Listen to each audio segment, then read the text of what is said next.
One great example is over the pandemic, I've been blessed to be able to spend a lot of time with my Burning Man camp. So I got this camp, Bow Chicka Wow Wow.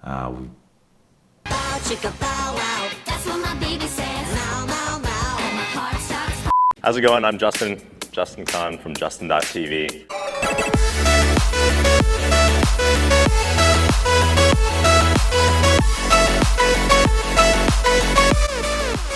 All right, what's up guys? So today is my birthday, at least when I'm filming this is my birthday. I'm sure it's gonna take a little while to release it, so you're probably not watching this on my birthday, but I thought I'd make a short video about what I've learned in this last year, because it's been kind of a crazy one. It's been a wild one with coronavirus and all, but it's actually been a pretty good one for me. Obviously, it's an extreme privilege to say that. I've learned a lot, and even though it's been really tough at times, I think a lot of positive learnings have come out of it for me. I always like to approach every day with gratitude, but especially my birthday. And so I thought today I would take some time to reflect on the things that I've learned this last year. So I've got 5 lessons. The first is that I've really learned to find what my joys are, the things that I wake up excited to do every day through experimentation. You know, I've always really endeavored to have an open mind, keep an open mind, and figure out ways to break my context open, try new things. That's really what Justin TV was about, and entrepreneurship, and starting Twitch and starting all these other businesses. But this year, I think, especially with experimenting around content, if I hadn't had an open mind and hadn't met Jen, my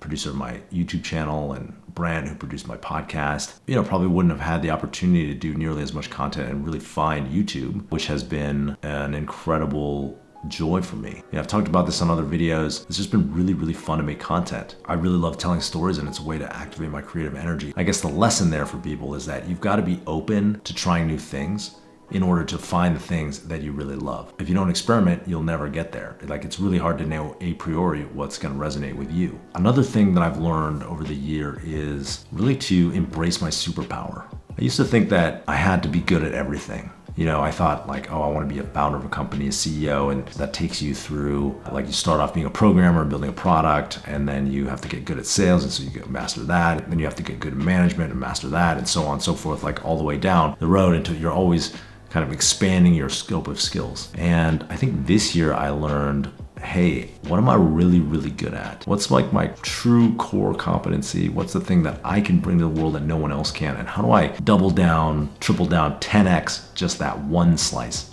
and leave everything else to somebody else? So for me, I think that's storytelling. I'm an amazing storyteller. That's why people like this channel. You know, I don't really do that much preparation. I don't come up with the most original ideas for videos. I just sit down and tell stories, or tell stories in vlogs or whatever. And so far, some small segment of the internet, very small, to be honest, let's be honest, a small segment of the internet likes it. And I think that's because it really is being my authentic self and really bringing what I'm really good at to the world. And telling stories is something that I love to do. It really is a learned behavior, as I've talked about in other videos. But I think that's the one thing that I do super unique. And that's the thing that I do here on YouTube. It's what I do as an entrepreneur and investor. You know, as an entrepreneur, I've always been the person who's rallied a team around an idea and getting something to market, bringing an idea into the world. I do that in every context. Actually, I saw this book recently that was like the book of birthdays, and every day, you know, if you were born on this day, you know, if you're born on July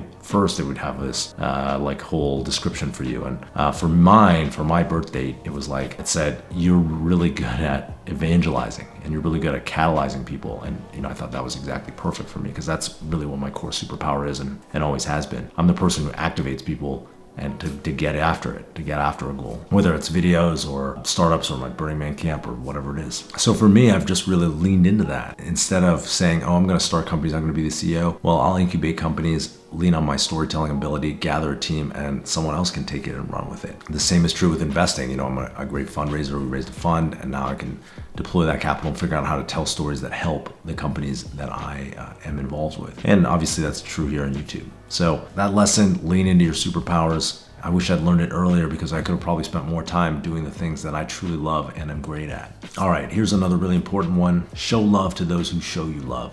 So over my lifetime, I've spent so much time chasing people, not just romantically, but also as friends or relationships that I wanted something from, but they didn't really feel that same way about me. They didn't want to have that level of relationship. And one idea that popped in my head this year was that I should show love to the people who want to be close to me. They want to be connected to me. They're showing me love. Why am I always chasing? So one example of that is really investing and spending time with my family, but it's also choosing who in the world do I really love and want to be more like, and who wants to have the relationship with me, and figuring out how to spend time with those people. One great example is over the pandemic, I've been blessed to be able to spend a lot of time with my Burning Man camp. So I got this camp, Bow Chicka Wow Wow.